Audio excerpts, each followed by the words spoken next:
Isaías hoje nos falará sobre esse Deus que é criador de tudo, que é aquele que dirige toda a história, em contraste com os ídolos novamente, que nada são.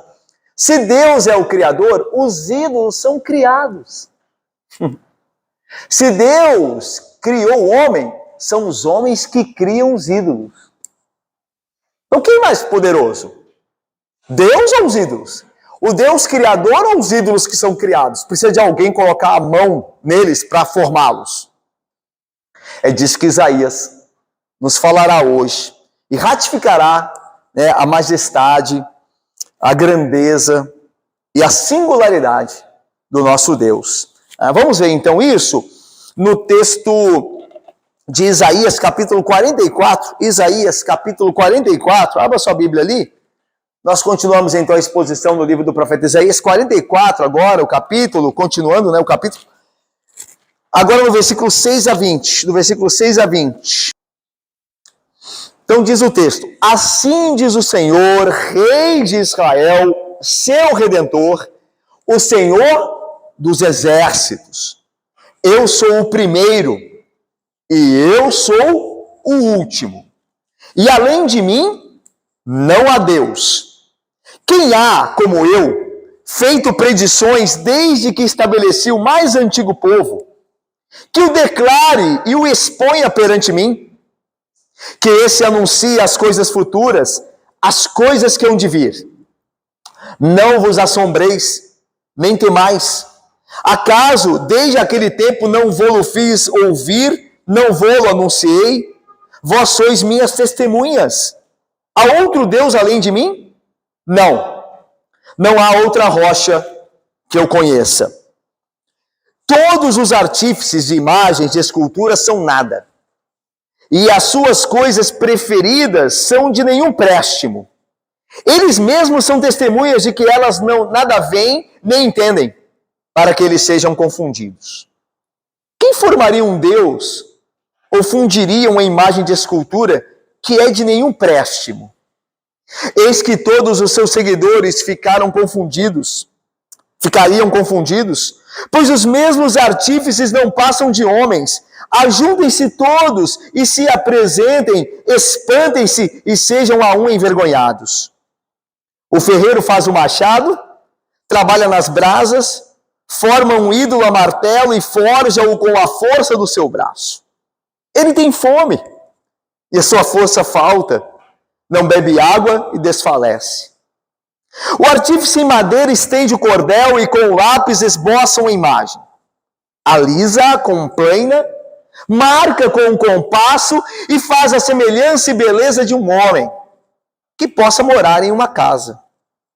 O homem corta para si cedros, toma um cipreste ou um carvalho, fazendo escolha entre as árvores do bosque, planta um pinheiro e a chuva faz crescer. Tais árvores servem ao homem para queimar.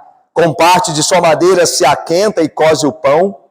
E também faz um Deus e se prostra diante dele. Esculpe uma imagem e se ajoelha diante dela. Metade queima no fogo, e com ela coze a carne para comer, assa e farta-se. Também se aquenta e diz: já me aquento, contemplo a luz. Então, do resto, faz um Deus, uma imagem de escultura. Ajoelha-se diante dela, prostra-se e lhe dirige a sua oração, dizendo: livra-me, porque tu és o meu Deus. Nada sabem, nem entendem, porque se lhes grudaram os olhos, para que não vejam, e o seu coração já não pode entender. Nenhum deles cai em si, já não há conhecimento, nem compreensão para dizer: metade queimei e cozi pão sobre as suas brasas, assei sobre elas carne e a comi. E faria eu do resto uma abominação? Ajoelhar-me-ia eu diante de um pedaço de árvore? Tal homem se apacenta de cinza. O seu coração enganado o iludiu, de maneira que não pode livrar a sua alma, nem dizer: não é mentira aquilo em que confio. Vamos orar mais uma vez? Ó Deus Santo, nós já pedimos ao Senhor, ó Deus, que o Senhor nos fale por meio do estudo da palavra. Ó Deus, livra o nosso coração dos nossos falsos ídolos, ó Pai. Porque nós temos muitas vezes confiado em mentira, em cinza, ó Deus, ao invés de colocar nossa esperança, afeto e amor no Senhor. Abençoa-nos, Pai, edifica-nos, ó Deus. Em nome de Cristo nós oramos. Com perdão dos pecados. Amém. Amém. Meus irmãos, eu começo aqui com a introdução, lembrando que nós ainda estamos na perícope, ou no trecho de Isaías, que fala sobre esse grande tema, a redenção de Israel. Ok? Deus tem prometido, tem dito ao seu povo que, embora o cativeiro fosse uma realidade futura, o povo iria para o cativeiro por conta dos seus pecados, Deus, em amor e fidelidade, os resgataria, os iria redimir. Então, que eles deveriam confiar. E aí, veja, esse texto tem tudo a ver com isso. Por quê? Porque Deus está mostrando o seguinte: os ídolos não podem me impedir de agir. Vocês estão na Babilônia aí, vocês acham que esses ídolos que eles têm valem alguma coisa? Vocês acham que esses ídolos me derrotaram e por isso que vocês foram levados para o cativeiro? Mas fui eu que os enviei para o cativeiro. Vocês pecaram contra mim e é por isso que vocês estão aí. Esses ídolos que vocês veem aí ao redor de vocês na Babilônia não são nada. São cinza. São madeira. Tem olhos e não veem, boca e não falam, ouvidos e não escutam. Eu sou o Senhor. E além de mim, não há outro. É certo que eu vos castigarei pelos vossos pecados, mas é certo também que eu redimirei vocês. Eu, o Senhor, faço todas essas coisas. E não há Deus além de mim. Essa é a grande mensagem do profeta Isaías. E aqui nesse trecho que nós lemos, Isaías tem proclamado desde o capítulo 44 até agora, o 42 até o 44, ele tem proclamado, o profeta tem proclamado que Deus controla a história e que o cativeiro de Israel, pré-anunciado, ou seja, Deus está pré-anunciando o cativeiro, então que o povo, quando estiver no cativeiro, se lembre que isso é obra de Deus, ok? O cativeiro faz parte do seu plano para corrigir e redimir o seu povo. O que Deus quer é purificar o seu povo através daquela correção, para por fim redimi-los por sua graça. Deus ama seu povo e é fiel à aliança que deu a ele. Portanto, mesmo no cativeiro, eles deveriam continuar confiando nesse Deus, que não tem quem lhe possa ser comparado. Aliás, essa é uma grande máxima de Isaías, desde o capítulo 44, e repete: quem há como o nosso Deus? E Deus falando: há Deus algum semelhante a mim? Até porque também nesse nosso texto, ele fala isso no versículo 6, ele diz: eu sou o primeiro, eu sou o último, e além de mim não há Deus. Depois ele diz: quem é que tem feito predições como eu faço? Aí depois o versículo 8 no final: há outro Deus além de mim? Ele pergunta e a resposta é: não há outra rocha que eu conheça. Estão vendo, irmãos? O que Deus quer que Israel creia? Que não há outro Deus e que eles nem precisam de outro Deus, porque Deus é todo poderoso para redimi-los, tendo corrigido ao seu povo para salvá-lo também. Então ninguém pode ser comparado a Deus. O povo de Deus tem que colocar o coração só no Senhor. Não pode dividir o seu coração com qualquer outra coisa. Porque só Deus é o Deus verdadeiro. Só Ele pode trazer salvação e redenção. A sessão que nós vimos, de 6 a 20, é um remate para todo esse argumento de que não há outro Deus, é Deus que salva e Israel deve esperar nele. Ela começa com um sumário breve, salientando das reivindicações absolutas de Deus, né? Não há outra rocha além de mim. Então ele está reivindicando: eu sou o único Deus verdadeiro. Então, a perícope se move para uma exposição altamente detalhada da loucura da idolatria. Nós vimos aí o artífice, quem faz o Deus, escolhe uma árvore, derruba a árvore, com parte da madeira, faz uma fogueira para se aquecer, aí do que resta faz um ídolo e se ajoelha diante dele. É loucura o que ele está fazendo, é madeira que ele está adorando. Então, a loucura da idolatria. Isaías novamente contrasta o Senhor com os ídolos. O Senhor é incomparável e não há Deus além dele. Em contrapartida, os ídolos nada são. E na melhor das hipóteses, poderia-se cozinhar algo com eles. Na melhor das hipóteses. Serviriam de madeira, lenha, para aquecer ou para se cozer algo. Portanto, é loucura cega confiar em ídolos. No final da exposição, nós veremos que, embora nós não sejamos tentados, pelo menos eu imagino, né, irmãos, que nós não sejamos tentados a ter um ídolo do lar, na nossa casa, uma imagem, nós veremos que há outras maneiras de idolatrar-se algo de forma muito mais sutil. Nós veremos isso. Vamos lá, o tema, eu dividi em dois blocos, né? Aliás, o autor que nós temos seguido, né, da exposição de Isaías, divide em 2 blocos. Esse é o primeiro e nós temos um segundo. Vamos ao primeiro, então, que é do versículo 6 ao versículo 8, onde Deus ratifica a sua singularidade, né? Então, o tema aqui é o Senhor e o seu povo. Primeiro, ele é rei e redentor, o único Deus do seu povo. Ele é o Deus incomparável e o Senhor da história. Isso deve, por fim, no A2 ali, na parte final, confortar, fazer com que o povo conheça como ele é, porque revela, Deus se revela, e esperar dele, porque ele é a rocha, o único Deus. Então vamos, antes de ver os ídolos, os homens e os seus ídolos, vejamos Deus e o seu povo. Essa é a divisão, tá bom? Ó, primeiro Deus e o seu povo. Quem Deus é para o povo dele. Depois nós veremos os homens e seus ídolos. Ok?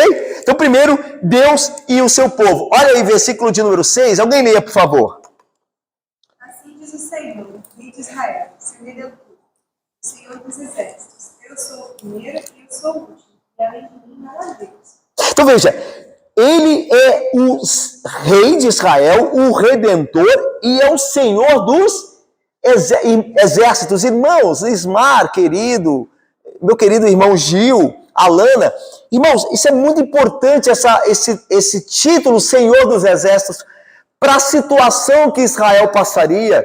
Ele seria levado cativo para a Babilônia, né? Os exércitos de Nabucodonosor tomariam Jerusalém, e eles iriam cativos à Babilônia, e eles poderiam perder a confiança em Deus, mas Deus é apresentado aqui como Senhor dos Exércitos. A tradução poderia ser Senhor Todo-Poderoso. Ele tem todo o poder. Foi o Senhor que entregou Jerusalém nas mãos de Nabucodonosor, e não o contrário. Não foi Nabucodonosor que tirou Jerusalém das mãos do Senhor, porque o Senhor é um todo-poderoso Deus. Então Israel deveria, quando lá no cativeiro que viria, né, o qual Isaías está pré-anunciando aqui, ele viria, e lá no cativeiro eles deveriam se lembrar que o Senhor é o rei, o redentor, o todo-poderoso Deus. E a ideia de rei e redentor, né, é o pai que salva, é o pai que redime, é o pai que cuida. O rei é o pai, né? O rei é o pai, o rei dá pão, o rei cuida, certo? Aliás, a gente olha muito, né, para o Estado como um pai, não é assim? Aqui no Brasil ainda mais, né? A ideia de o Estado como um pai, né? Então tem ali o paternalismo do Estado, o Estado dá tudo. Então ninguém quer trabalhar, não é isso? O Estado é o nosso pai, o Estado tem que fazer. Então, infelizmente, a gente vê o Estado como pai, né? Porque a ideia do rei dar de comer. E a ideia é quem de fato é o pai, quem é o pai não é o Estado, é Deus. Deus é o nosso pai, é o nosso rei, é aquele que cuida. Então, Isaías está dizendo ao povo que vai ao cativeiro para que eles confiem que Deus continuará cuidando deles. E ele tem todo o poder para fazer isso. Essa é a ideia. Deus tem todo o poder para cuidar de seu povo. E aí veja, irmãos, e aqui é interessante que já há um contraste aqui, porque nós vamos ver Isaías falando de ídolos. E você vê que os ídolos, como descreve Isaías, não tem nenhum poder. E você está lidando num primeiro momento aqui com Deus Todo-Poderoso.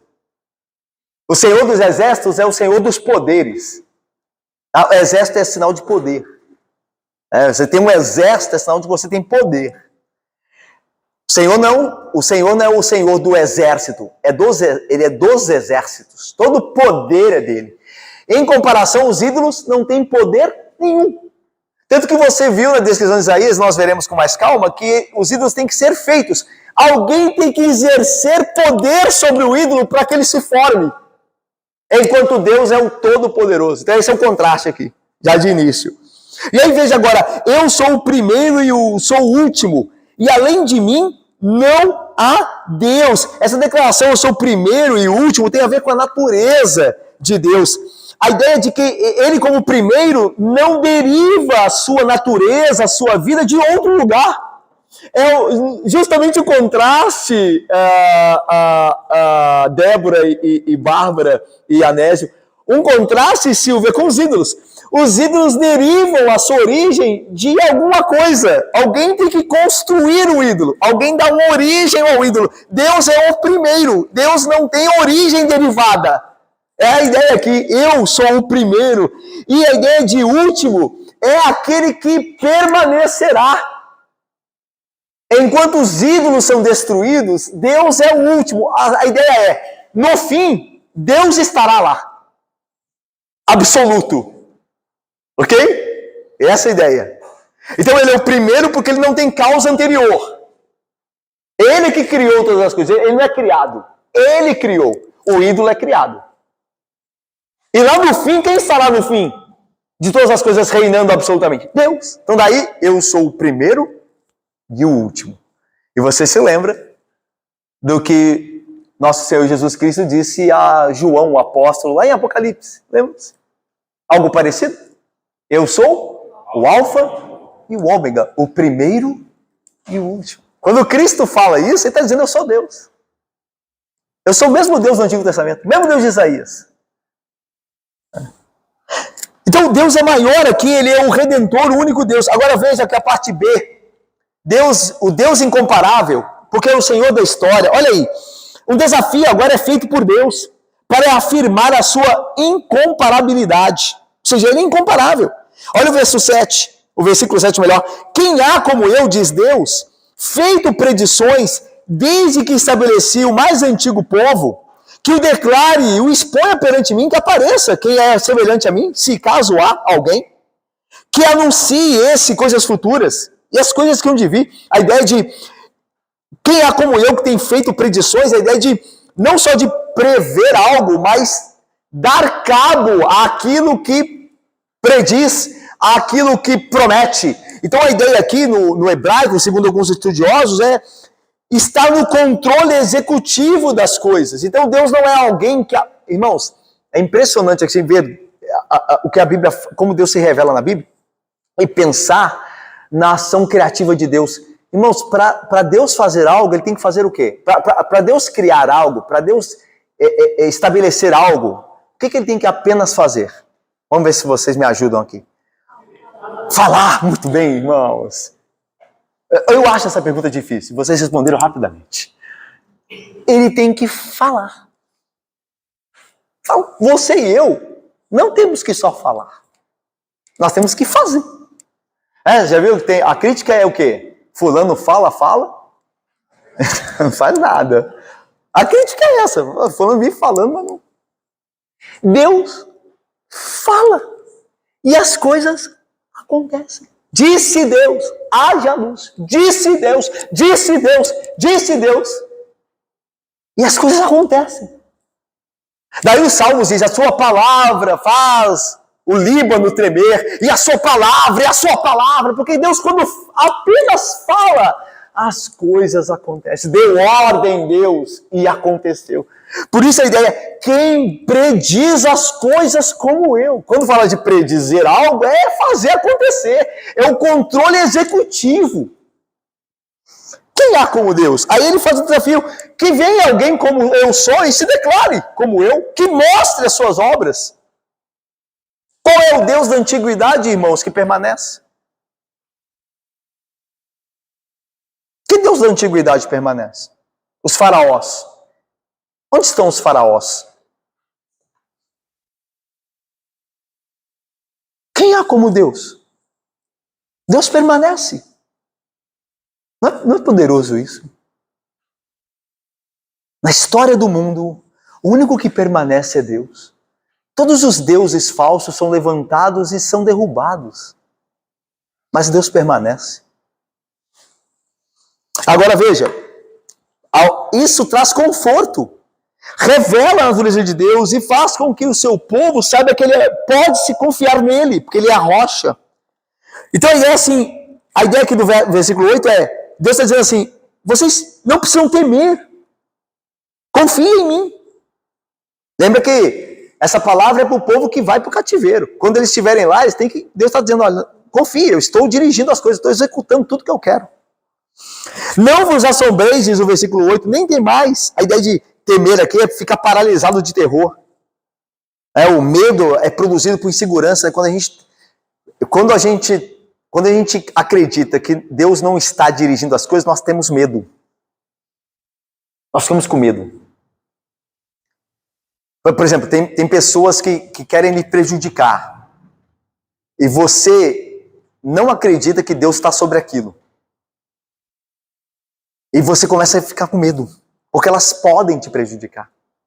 Mas quando você acredita que Deus é aquele que controla, o controlador executivo das coisas, você descansa, você não tem medo. Mesmo quando os homens tramam contra você, você não tem medo. Por quê? Porque você sabe que Deus está controlando as coisas. Mas a falta de segurança em Deus traz medo. Esse é o ponto.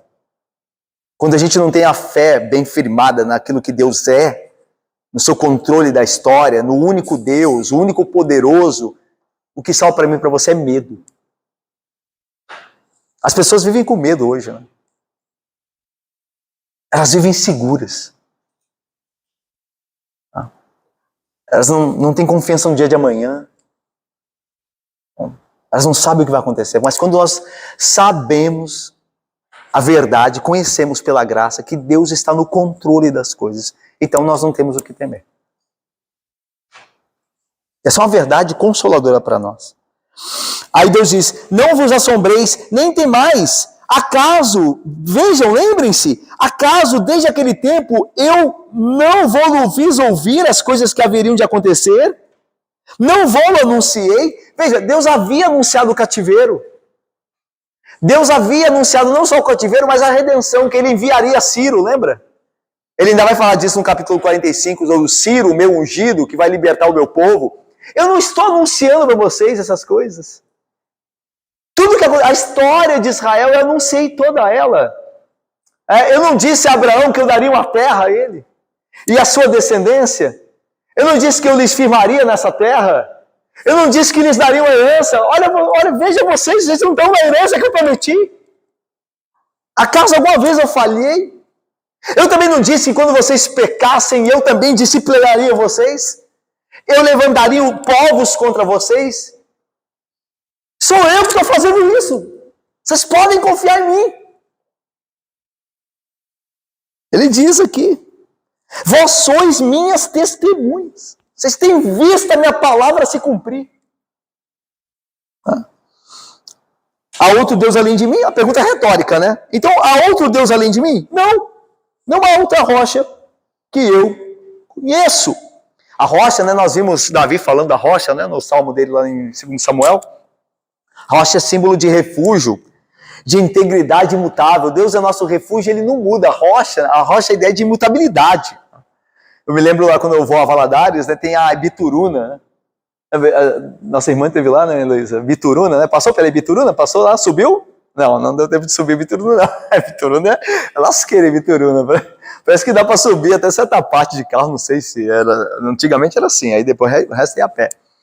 A Bituruna tem lá, né, ainda tem aqueles voos de asa delta, paraglider, um local bonito e próprio para esse tipo de esporte. E eu me lembro quando pequeno, a gente ia de carro para Valadares, né? Às vezes do Rio, quando morávamos aqui, às vezes de Salvador e outras vezes de São Paulo, né? Onde nós moramos. E em alguns caminhos, nós, antes de chegar na cidade, nós deparávamos com a Ibituruna, né? E eu ficava ansioso para ver a Ibituruna, porque ver a Ibituruna significava que nós estávamos chegando, né? E não sei se filhos pequenos, né? Não sei se quando eu era adolescente, né? Mas a gente costuma ficar, tá chegando, né? Tá chegando, né? E os pais ficam, calma, vai chegar. E quando virávamos da estrada e víamos a Ibituruna, lá estava ela sempre. A ideia é de que Imutabilidade, ela sempre estava lá. E é interessante como nesse caso específico aquilo trazia uma segurança, né? De que nós estamos chegando. Então a ideia da rocha. Ele é a rocha, nós podemos confiar nele, é imutável. Ele não muda, ele sempre estará lá. Quando nós precisarmos. Isso é poderoso, Deus. E agora, veja, visto isso, que Deus reafirma ser o Senhor do seu povo, o único Redentor, o único Rei, o Senhor incomparável, o Senhor executivo da história, o confortador, o revelador, que revela os seus planos ao seu povo, a única segurança do seu povo de fato. Agora, nós veremos a segunda parte, que é o idólatra e o seu povo. Se nós vimos o Senhor e o seu povo, agora nós veremos o idólatra e o seu povo. Agora vamos para outra parte. Como é que agora não tem segurança, agora não tem poder, não tem nada disso. Agora tem a insegurança, vergonha, fraqueza. Agora mudou. Então a ideia, o contraste é aqueles que confiam no Senhor têm segurança, não têm medo. E aqueles que dedicam a sua vida a ídolos, esses serão destruídos, serão envergonhados. Esse é o contraste aqui. E lembra que Isaías está naquele momento dizendo aos judeus, olha, quando vocês estiverem na Babilônia, vocês se lembrem de não colocar o coração de vocês naqueles ídolos. Porque eles nada são. E vocês devem, mesmo sofrendo lá no cativeiro, colocar o coração de vocês no Senhor e esperar nele. E essa é a ideia. E se você está sofrendo aqui, ó, eu não sei o seu sofrimento, né? Mas essa é uma palavra para você.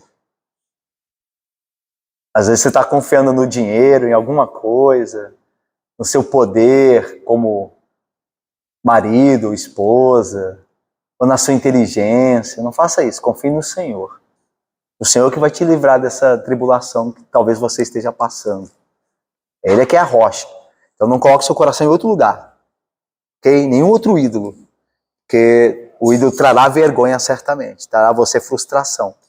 Tá? E é isso que Isaías vai dizer, a comparação é essa. Então olha só, agora Isaías passa a demonstrar toda a atividade humana. Mostrou a atividade divina, não foi? Eu faço isso, quem faz como eu, diz Deus? Quem faz isso? Quem faz aquilo? Quem disse? Quem prediz? Quem? Não é? É Deus fazendo, não é? Agora é o homem que vai fazer. E o que o homem pode fazer? Pode fazer um ídolo.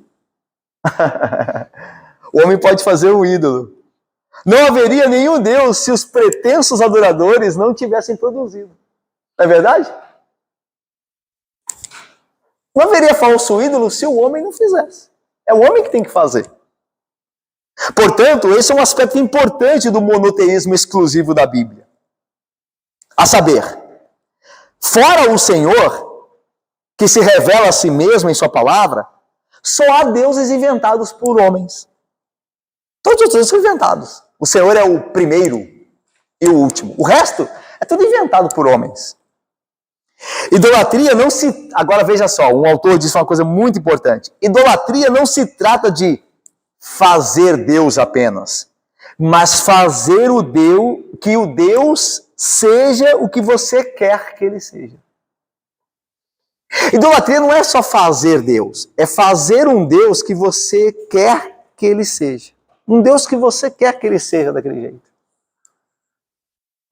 Daí quem tem problema de casar vai a Santo Antônio. Não é Santo Antônio? Não é Santo Antônio? E se ele não te casar ou te der um mau partido, você coloca ele de cabeça para baixo, dentro de um copo d'água, não é isso? Faz terrorismo com ele. Coloca lá, ele de cabeça para baixo lá. Entendeu?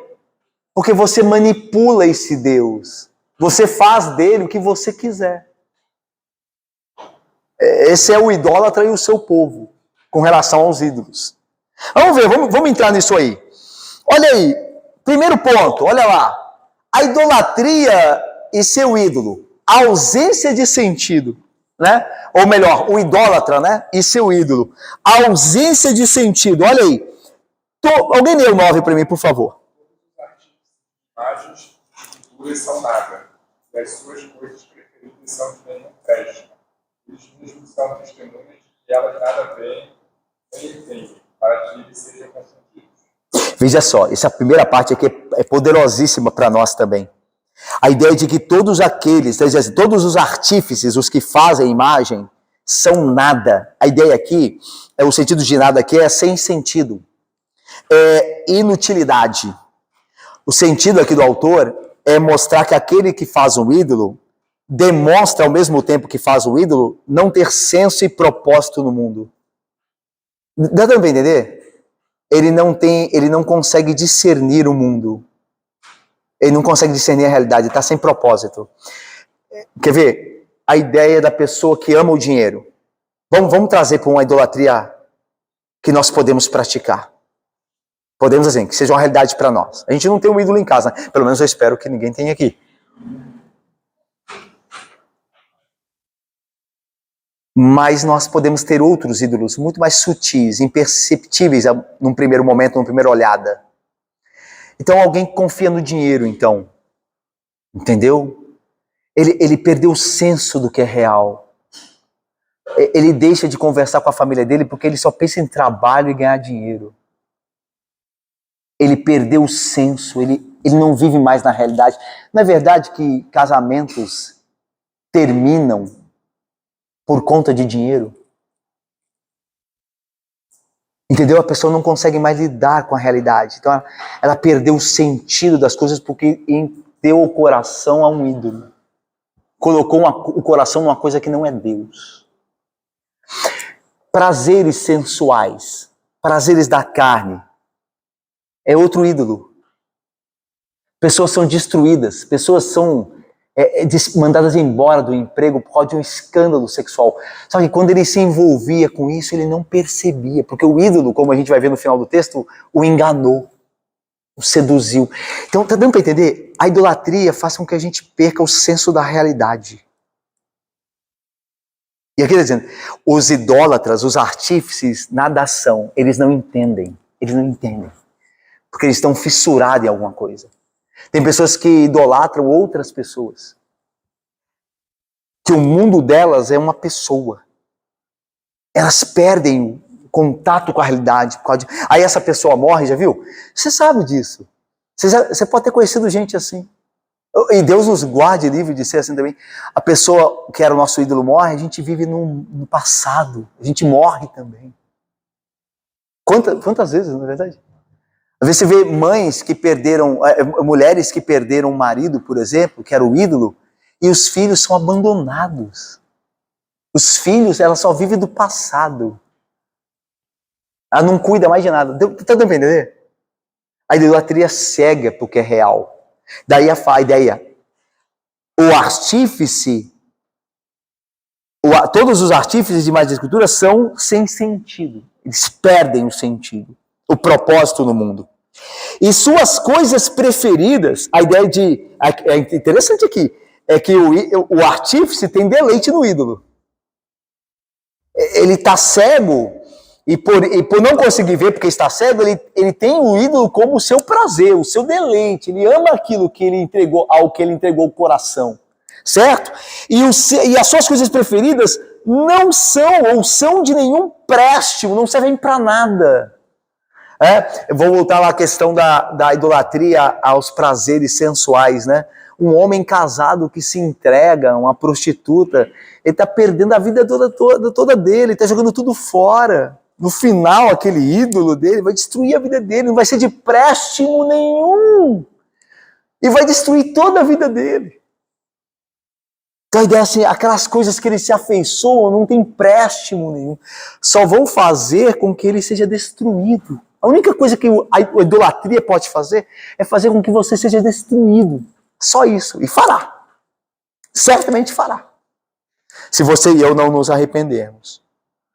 Mas veja, eles mesmos são testemunhas de que elas nada veem nem entendem, para que eles sejam confundidos. A ideia aqui é, eles ao idolatrar a algo, ou alguém, ou alguma coisa, eles no fundo sabem que aquilo não lhes levará a nada. Por exemplo, a pessoa que fuma. O cigarro pode ser um ídolo, né? Um vício. O prazer do cigarro é para muitos um ídolo. Eles não vivem sem. Eles sabem que aquilo vai destruir a vida dele. No fundo ele sabe, porque ele já viu amigos que morreram de câncer no pulmão. O cigarro, quando você vira o cigarro, lá está escrito lá, tem as fotos terríveis de gente sendo carcomida por causa de câncer. Mas ele continua fazendo, ao mesmo tempo que ele sabe onde isso vai levar. É a ideia de que, por exemplo, o marido que está adulterando, ele sabe que um dia vão descobrir ele. Aliás, ele vive com medo disso acontecer. Porque ele sabe que isso vai acontecer. Mas lembra, o ídolo o enganou. A idolatria o seduziu. Ele sabe, mas não tem força. Ele é cativo, é um escravo. O escravo não tem força de se levantar contra o senhor dele. Ainda que seja o senhor dele um tirano. Alguém que vai destruir a vida dele. Como é terrível a idolatria. Porque ela prende o indivíduo. Mesmo que ele saiba que aquilo vai destruir a vida dele. Pessoas que idolatram futebol, irmãos. Que gastam dinheiro que poderia ser investido em sua família. Filhos ficam sem leite. Filhos ficam sem comer porque só pensa em futebol. Ele sabe que está errado. As pessoas ao redor o criticam por isso. Mas ele continua fazendo porque ele se tornou um escravo. A gente vai ver aí o porquê disso. Por que o ídolo tem esse poder? Porque atrás do ídolo tem poderes espirituais. Atrás do ídolo, que nada é, o ídolo nada é madeira. Mas por trás do ídolo há uma entidade, há uma pessoa ali, uma pessoa que tem poder no mundo espiritual, que é Satanás. Então ele exerce poder sobre os idólatras. Eu vou até adiantar, Paulo vai dizer assim, o Deus desse século cegou-lhes o entendimento, para que eles não vejam, eles não entendam a glória de Cristo. Tá vendo? Há um poder espiritual por trás do ídolo. É por isso que quando alguém entra numa... Eu estava até comentando com alguém aqui da igreja, que há um tempo atrás eu fui fazer uma visita na cidade histórica e entrei numa igreja católica. Essas igrejas que ficam abertas para visitação, né? E lá não era pago, né? Porque nem pensar em... Se já tem que duvidar se vale a pena entrar, quanto mais pagar, né, irmão?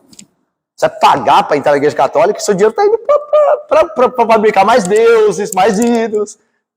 Então, se a gente pode duvidar e com muita dúvida de entrar, imagina pagar nem pensar. Aí eu já caí nessa, viu? De pagar e depois saber que era administrado pela igreja católica, o Cristo Redentor, por exemplo. Cristo Redentor é administrado pela igreja católica. Então aquele ingressinho lá, você já sabe para onde vai. E eu fui, não sabia, depois soube e me arrependi. É por isso que o conhecimento salva a gente, né? Saber das coisas salva a gente, né? Mas aí eu entrei naquela igreja e tal, e a gente sabe que o ídolo ali, aqueles ídolos que são terríveis, eles nada são, aquele é gesso, madeira, certo? Mas por trás daquilo está Satanás. Eu não consigo, irmãos, um crente entrando ali, não se sentindo, sabe, não é, veja, entenda isso, não é que você está pressionado pelos poderes das trevas, nada disso. É maior aquele que está contigo. Mas você entrar como se fosse só cultural e não entender que há uma opressão espiritual ali que tem enganado milhões e milhões de pessoas e não se incomodar com isso, aí tem algum problema comigo e com você. O apóstolo Paulo, quando esteve em Atenas, lembra? Capítulo lá de Atos 17, ele vai chegar em Atenas e vai dizer o quê? Que o espírito dele se agitou, visto o quê? A idolatria daquela cidade. O espírito dele se agitou, porque ele sabia que havia uma força espiritual por trás, que estava enganando milhões e milhões de pessoas. Melhor, no caso de Paulo, enganando muitas pessoas. E assim é a igreja católica, né, com seus ídolos, enganando milhões de pessoas. Então a gente tratar isso só como cultural, está aquém do que a gente tem que entender. E aí vamos lá. Então olha, agora vamos para a parte B aqui, ó. Parte B é dividida em duas partes, a B1 e a B2. O ídolo é inútil. Por quê? Olha só, por que o ídolo é inútil? O ídolo não pode se levar acima daquele que originou. Ele não é maior do que o homem que originou, porque o ídolo é madeira.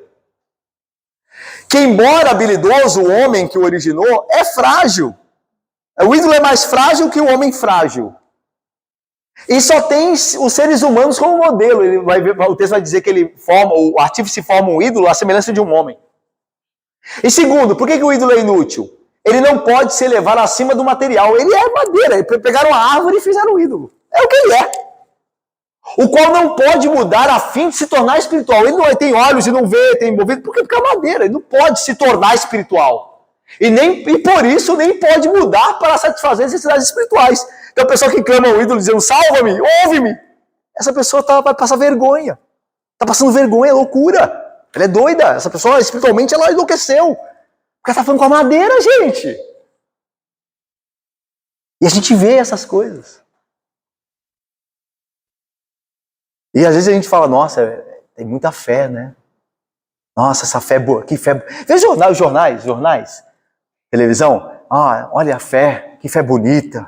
Nossa, isso é loucura. As pessoas estão doidas, gente, estão falando com pedra, com madeira. E a gente inteligente, não é? Você vê gente inteligente, gente formada em faculdade, com diploma superior, falando com a madeira. Mas não nos enganemos, viu? A gente não está falando com a madeira, pelo menos eu espero que não, né? Volta a fechar. Mas a gente pode estar absorvido por um ídolo que vai destruir a nossa vida, que não vale a pena. Eu achei interessante quando você falou sobre a questão da vida, mulher que perde o marido, fica pensando no marido, né? Não seria compreensível em certa parte, porque a Bíblia diz que o homem é uma só carne com a mulher, né? Sim. Se casa. Então ele é tipo cabeça da mulher, ele protege, ele sustenta. Quando ela perde o marido, ela vai faltar, vai ter carência disso. Então não seria um pouquinho mais compreensível do que os outros casos? É legítimo, mas se você, minha querida Vitória e meus queridos aqui, se vocês lembrarem bem, eu disse que vive do passado, lembra? Uma viúva que vive no passado. Agora, ter a memória saudosa do marido, claro, isso é totalmente legítimo. Porque não dá para esquecer, né? Uma pessoa com quem você viveu, quem você amou, né? Vice-versa, tanto o marido, tanto o viúvo quanto a viúva. Agora, viver no passado já é um problema espiritual. E tem gente que vive do passado. Os filhos estão passando necessidade, ela só fica... Eu conheci uma senhora, uma senhora sã, mas que colocou todo o amor e devoção no marido, aí o marido faleceu, e ela falava com a gente como se o marido estivesse vivo. Ela falava assim, fulano veio me visitar. E ele estava morto. E era uma mulher sã, só que enlouqueceu. Porque colocou a esperança naquilo. A vida dela é aquilo. Então ela tem que estar ligada de aquilo tem que sobreviver para que ela tenha a vida também. Então, deu para entender? Então a ideia de viver no passado, fazer daquilo a realidade da sua vida. Uma saudade, memória, super comum e ilícito. Tá? Vamos lá? Primeiro, o ídolo é inútil porque ele não pode se erguer ou se elevar acima daquele que o fez. E que, embora quem o fez seja habilidoso, ao mesmo tempo é um homem apenas frágil. E o ídolo só tem os seres humanos como modelo. Olha aí, versículo 10, olha a pergunta que Deus faz. Quem formaria um Deus ou fundiria uma imagem de escultura que é de nenhum préstimo? Ou seja, que loucura é essa, né? Quem pensaria em formar de uma madeira, como nós veremos, um ídolo de préstimo nenhum? Quem pensaria nisso em sã consciência? Aí, versículo 11. Eis que todos os seus seguidores, ou seja, todos os que estão ligados ao ídolo, tanto desde o artífice até aquele que compra o ídolo para adorá-lo, ficariam confundidos. Qualquer pessoa em estado normal ficaria confundido, pois os mesmos artífices não passam de homens.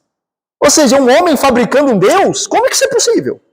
Como é que um Deus pode ser fabricado pelos seus adoradores? Ajuntem-se então todos e se apresentem, pensem nisso, espantem-se e sejam envergonhados. A ideia é a seguinte, se houvesse condição, se o ídolo não tivesse cegado o entendimento desses artífices, eles se ajuntariam, João, e chegariam ao entendimento que eles estão passando vergonha. Certo? É o que nós falamos, eles estão se prostrando diante de um pedaço de madeira. Isso é vergonhoso. Só que, como nós veremos, a idolatria os seduziu. O ídolo os enganou. Mas Deus está falando aqui, quem faria isso em pleno juízo? E se eles pudessem ver, eles não se encheriam de vergonha? Essa é a ideia do versículo 11 aqui, 10 e 11. Versículo 12. Vê, aí Isaías começa a descrever o trabalho de se fazer o ídolo de uma maneira muito vívida, né? Parece que você está acompanhando a confecção, né? A manufatura aqui do ídolo, né? O manufaturar aqui, né? O fazer com o braço. Versículo 12. O ferreiro faz o machado. Ou seja, o que vai fazer o ídolo tem que ser feito. Trabalha nas brasas, forma um ídolo a martelo e forja o quê? E termina de fazer a sua parte como ferreiro. Com a força do seu braço, ou seja, o ídolo não tem força, ele depende da força do braço de um homem. É a força do homem que vai criar um Deus. Como isso pode? Não é o Deus que tem que dar força ao homem? Não é o Deus que tem que dar força ao homem? Tanto que no final do texto você vê o idólatra se ajoelhando o ídolo e dizendo, salva-me! Ou seja, me dê força! Peraí, ele precisou da sua força para ser feito. E essa é a ideia de Isaías. E aí diz mais, o versículo de número 12, aí depois do ferreiro forjar o ídolo, o que acontece com o ferreiro? Depois de usar toda a sua força ali, naquele empreendimento. O ferreiro tem fome, gente. E a sua força falta. Não bebe água e desfalece. O que está acontecendo aqui? O finito, o fraco, pode criar o infinito? O fraco pode criar um Deus? É o que está acontecendo com aquela idolatria. O homem que é finito cria um ser infinito na mente dele. E o homem fraco cria um Deus forte. Não tem lógica nenhuma, é loucura. Mas eles não conseguem ver. E aí veja, versículo de número 13. O artífice em madeira, que é a ideia de carpinteiro ou marceneiro, estende o cordel, né, para ver se a maneira de medir, né, a precisão daquilo que foi feito. E com o lápis esboça uma imagem, alisa, acompanha, todos os passos aqui, né? Você vê que tudo é o homem que está fazendo, tá vendo o homem em ação? Não é Deus agindo, é o homem que está em ação aqui. Aí continua, marca-o com o compasso e o faz a semelhança e beleza de um homem. Ou seja, a ideia é que toda a perícia do artífice para produzir um homem semelhante a ele, a imagem de um homem. Ele não consegue chegar na divindade, gente. Deu para entender? O homem que faz um ídolo não consegue chegar. Qual que é o ídolo? O que o povo Israel, quando saiu do Egito, fez o quê? Fez um bezerro, um bezerro. A divindade deles é um bezerro. É uma criatura. Ao invés do Criador, lembram-se? Felipe. O senhor comentou, Paulo, sobre a questão de há, de fato, uma força das trevas por trás da idolatria. O senhor poderia comentar alguma coisa sobre os milagres do paganismo? Porque no seminário a gente teve uma discussão. Deus não faria um milagre que daria agora para outro ser que não seja ele próprio. Porque em muitas religiões há relatos de aparições. Sim. Não posso falar aqui a entidade que foi, mas é uma entidade que falou, né? Que nas religiões, já assim, caramba, Jesus obedecia, né? Eu falo assim, cara, um nível absurdo, né? Aparições de santos, de pessoas assim. Sim. No caso, esses milagres seriam para aprisionar a pessoa do engano, né, pastor? Perfeito. Tanto que a gente vai chegar nisso aí, que é o que Paulo vai chamar em 2 Tessalonicenses 2 de operação do erro. Deus permite as forças malignas realizarem feitos miraculosos. Paulo vai chamar de sinais da mentira, Paulo vai usar, prodígios da mentira. Deus permite para que aqueles que deram seu coração ao ídolo sejam condenados a confiarem mais ainda no ídolo. Não faz nada. Não faz nada. Quem faz a gente vai ver que quem faz é o próprio Satanás com a permissão e o aval de Deus. Então, o que Paulo vai dizer, lembra de Romanos 1? Por não terem dado a glória ao Criador, Deus os entregou. A ideia é essa que Paulo usa. Deus entregou eles essas coisas. E o processo de entregá-los é Deus permitir que Satanás faça sinais para que aqueles que não creem em Deus creiam na mentira mais e mais e sejam por isso condenados. Então é uma atitude, o confiar em ídolos e abandonar o Deus verdadeiro, que é uma armadilha e que vai pegar aquela pessoa e destruir aquela pessoa. E tem o aval de Deus para isso. Por quê? Porque sendo conhecedores da verdade, rejeitaram conscientemente a verdade. Por isso Deus os puniu, entregando-os à mentira e permitindo que sinais acontecessem, segundo a eficácia de Satanás. A gente vai ver isso aqui no final também, né? Mas boa pergunta, Felipe. Aí veja, então versículo 13, o artífice estende o cordel, vamos lá, com o lápis esboça uma imagem, então você vê que a perícia dele, toda a perícia para produzir a imagem de quê? De um homem como ele, não vai mais além disso. E que possa morar numa casa. Que diferença, que contraste entre o Senhor, né? O Senhor Deus. Olha o Senhor Deus. Lá em Isaías ainda, a gente já vê 66. Olha só, eu vou ler para vocês. Assim diz o Senhor, o céu é o meu trono, é minha casa. E a terra o estrado dos pés. Que casa me edificareis vós? Qual é o lugar do meu repouso? Os céus não podem conter o Senhor, mas o ídolo precisa de uma casa, um nicho, né? Lembra lá? Um lugarzinho para ele na casa. E Deus diz assim, o céu é o meu trono. Vocês não podem me edificar uma casa. Que casa me caberia? Mas o ídolo tem uma casa para ele. Faz uma imagem para que possa colocar uma casa. Então, quando as pessoas vão nessas lojas de imagens, né, elas procuram lá um ídolo que caiba na casa deles, meus irmãos. Vai jogar o ídolo para ir para o céu, vai cair, vai quebrar. Ele tem que pensar num ídolo que caiba na casa dele, porque a casa dele tem limitações, logo o ídolo é limitado. Não é loucura isso? Só segura aí, Felipe. Não é loucura isso? Vamos para a parte 2. Depois no final, Felipe aí, os irmãos tiverem perguntas. B2. Caminhando para o fim aqui. O ídolo não pode ser levado acima do material com qual é feito, ou do qual é feito.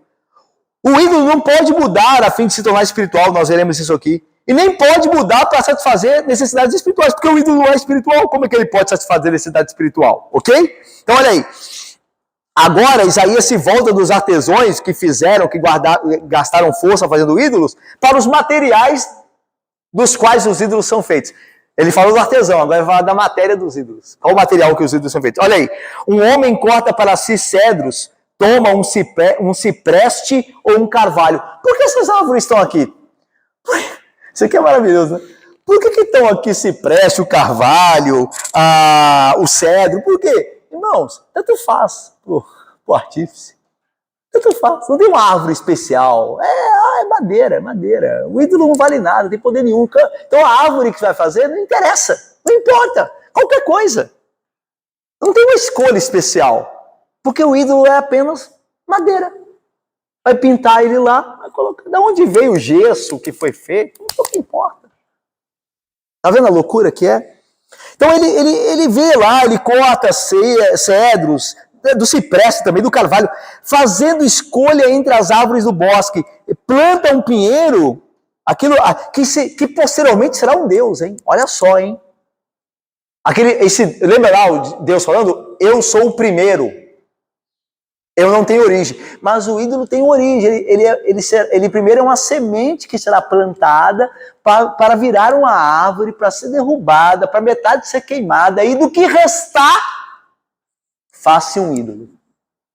Olha a diferença entre Deus e os ídolos. Como é que alguém pode confiar a vida em dinheiro, né? Dinheiro, papel?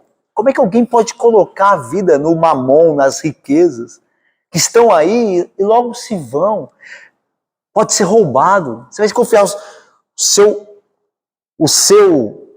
sua vida no dinheiro, podem te roubar, a sua empresa pode quebrar, você pode perder o emprego, pode acontecer mil coisas. Como é que você pode confiar em você?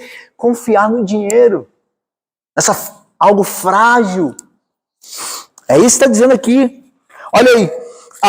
Aí, versículo 15, tais árvores servem ao homem. É verdade que eles têm sua valia, não como ídolo, mas servem para ser queimadas.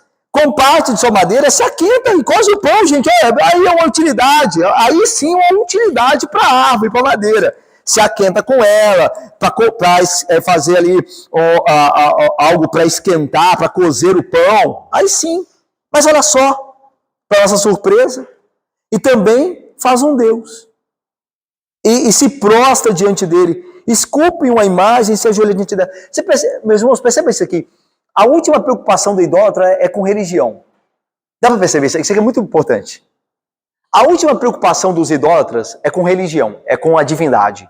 Veja que ele faz tudo antes de fazer um Deus. Ele, olha aí, ele queima para se aquecer e usa madeira para cozer o pão dele.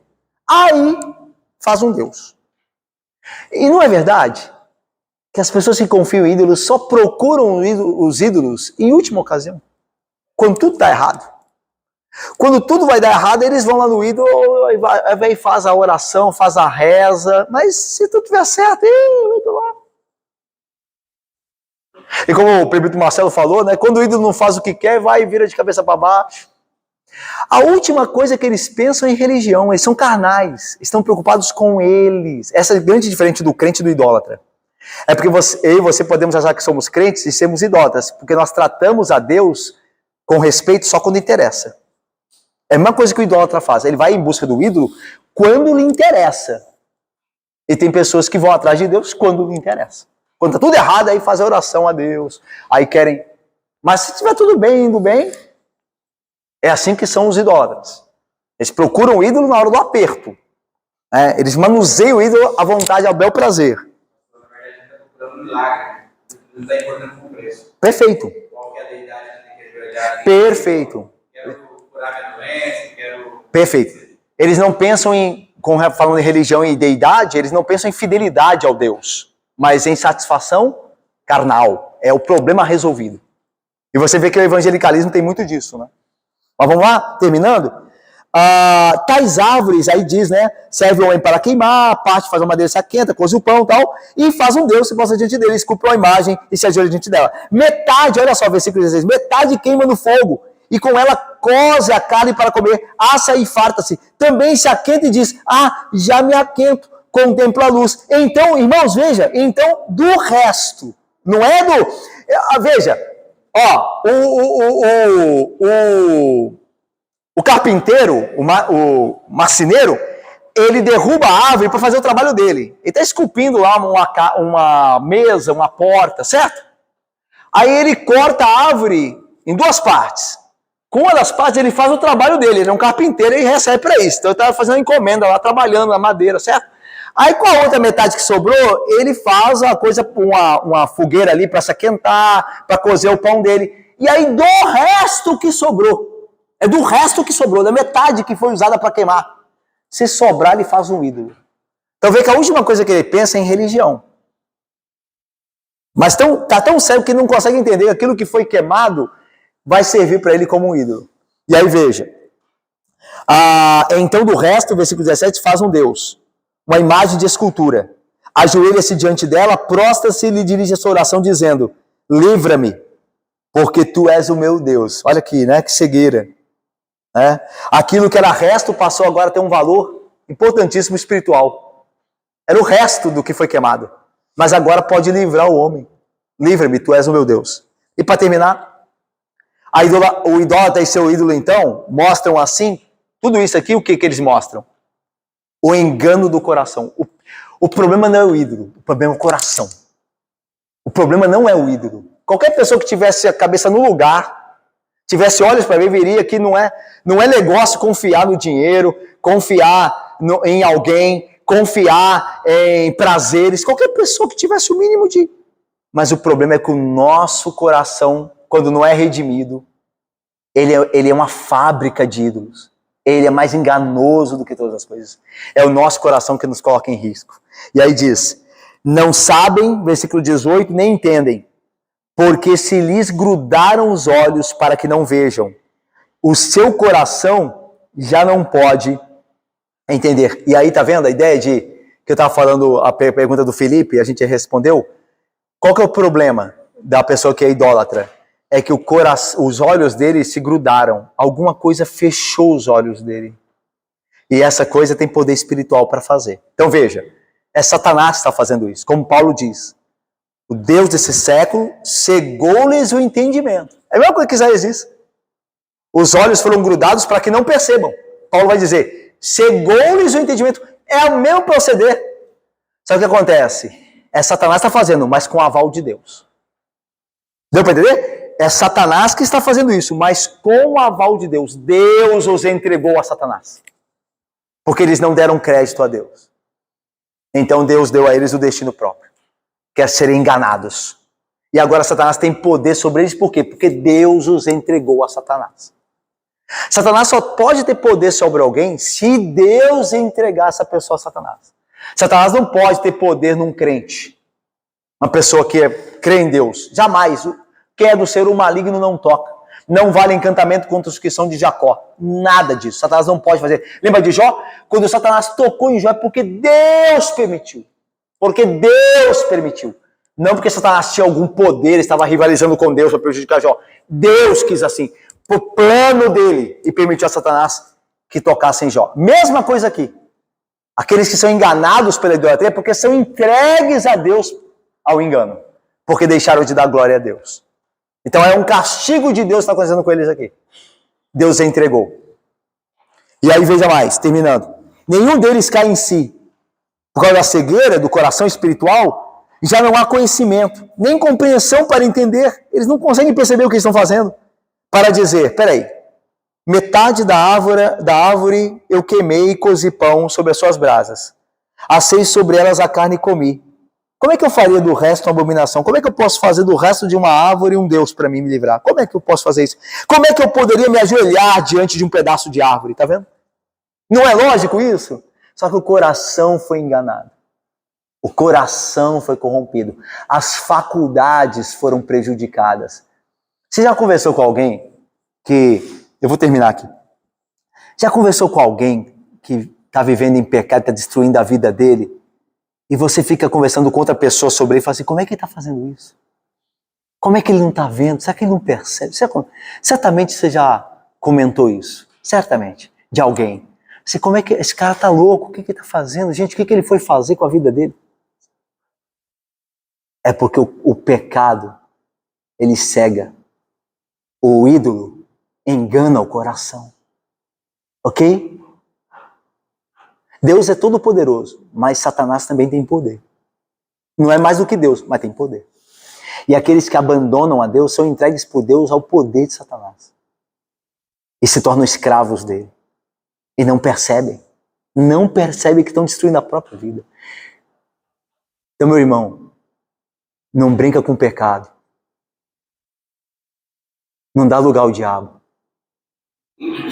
Às vezes eu e você nos achamos que temos o controle de tudo, não é? Que as nossas faculdades nunca serão prejudicadas, não é isso? Não, eu posso lidar com o pecado, eu posso flertar com ele até certo ponto. Eu já fiz o cálculo. Eu já tenho calculado. Não faça isso. Você está brincando com poderes muito sérios. Você está brincando com uma força maior do que você. Não deis lugar ao diabo. Deus é mais poderoso que o diabo, muito mais. O diabo é servo, o cão de Deus. Mas o diabo é mais poderoso que eu e você. Não deis lugar ao diabo. Ele corrompe a mente. Não ouça o seu coração. Não dê lugar ao pecado. Isso corrompe o entendimento. Isso destrói. É o que o texto está dizendo. Tal homem não consegue perceber, versículo 20, mas se apacenta, é pastoreado de cinza. Porque é o final da madeira qualquer. É cinza. Ele está apacentado de cinza. O seu coração enganado o iludiu. Está vendo o coração? Deixou obcecado ele. Ele não pensa em outra coisa senão no ídolo. Olha que triste essa situação, irmãos. De maneira que não pode livrar sua alma. Não tem mais condição. Nem dizer, não é mentira aquilo em que confio. Ele se tornou um escravo do pecado. E as pessoas estão avisando a ele. Não é verdade? Estão avisando, olha rapaz, larga isso. Só que ele não pode mais. Ele se tornou escravo do pecado.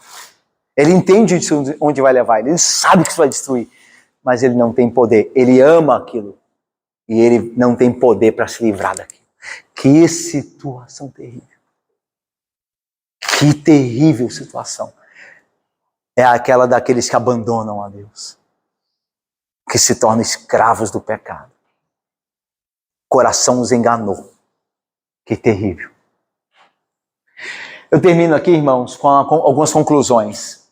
Nós aprendemos aqui que não há outro Deus senão o Senhor. Nós aprendemos que no Todo-Poderoso nós estamos seguros. Nós aprendemos que Deus nos formou, diferente dos ídolos que são formados. Deus nos formou, nos mantém e completará a sua obra em nós. Nós aprendemos que a idolatria é tola loucura e conduzirá sempre à vergonha. Nós aprendemos que Satanás se vale da idolatria para escravizar os homens. Então, cuidado, que há mais do que o ídolo, viu? Por trás do ídolo há mais do que isso. Tá?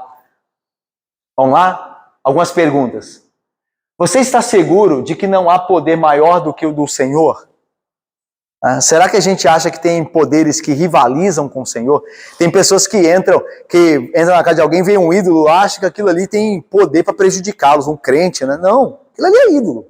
A gente sabe da realidade por trás, que há Satanás, mas Deus guarda a gente de Satanás. Mas aquilo ali para o crente é só um ídolo, é madeira, é gesso, não tem poder nenhum, então não fique com medo também não, viu?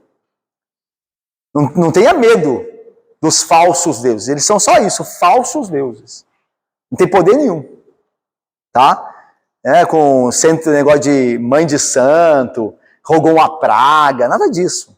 Não tenha nenhum medo disso. Só há um Deus todo-poderoso que guarda o seu povo. O resto é tudo falsidade. Tá? Vamos lá. Você está ciente de que a idolatria muitas vezes apresenta-se de forma sutil, ou se apresenta de forma sutil? Dinheiro, prazeres, pessoas, objetos, comida. Isso tudo pode ser um ídolo. Você pode estar colocando a vida nisso. Quantas pessoas, irmãos, estão com a vida prejudicada, a saúde destruída por causa de comida? Comida virou um ídolo. Comida virou uma maneira, uma terapia, uma satisfazer as dores. Resolver as dores. Quantas pessoas depressivas que comem? Se tornou um Deus para essas pessoas. Elas estão sendo destruídas pela comida. Tudo que não é Deus, irmãos, por melhor que seja, comida é muito bom, família, ter dinheiro é uma bênção, saúde é uma bênção, prazeres dentro do que Deus permite é uma bênção. Mas quando se torna o ídolo, quando se torna o motivo de viver, só trará destruição. Ok? E por fim, você está ciente de que há forças espirituais que atuam por meio dos ídolos? Que os que se entregam à idolatria se tornam escravos dela. Então cuidado, meus irmãos, com os falsos ídolos. Tudo que pode tomar o lugar de Deus. Não brinque com isso. Ame o Senhor. Passe tempo com a palavra do Senhor em oração. Tudo que tem coisas boas que podem se tornar ídolos. E podem te fazer escravo dessas coisas. E podem te tirar todo o entendimento daquilo que verdadeiramente importa. Que Deus nos abençoe. Amém, irmão.